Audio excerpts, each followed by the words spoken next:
Znači danas ima ekipa zavoda jedan veoma specifičan zadatak, da kažem možda čak i složen.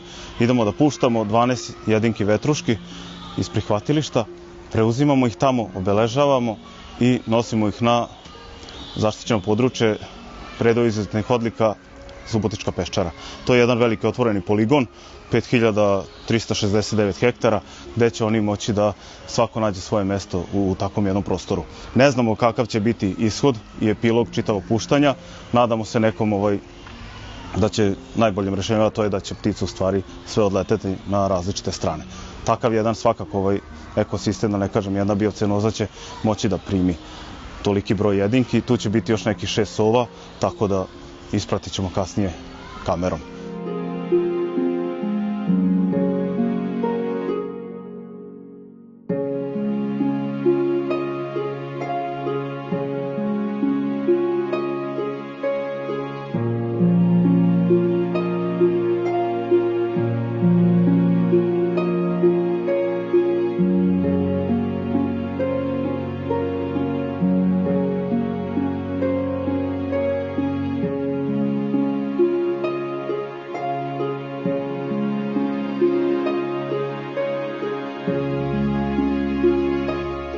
Sledeći ide 3x 1.0 7 1.3.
Nalazimo se na predelu izuzetnih odlika Subotička Peščara. Uspešno smo sproveli pre svega obeležavanje svih ovih ptica, u pitanju 21 jedinka, 14 vetruški i 7 sova malih ušara. Uspešno smo pustili sve u prirodu, osim jedne, koju ćemo morati da vratimo ponovo u prihvatilište, dalje na rehabilitaciju, i ako bude uspela da se oporavi nakon nekog vremena, ponovo ćemo je pustiti, odnosno ponovo ćemo pokušati da je pustimo u prirodu. Danas smo uradili jedan veliki zadatak pre svega za sve ove vrste koje smo pustili, kao i za zaštitu prirode.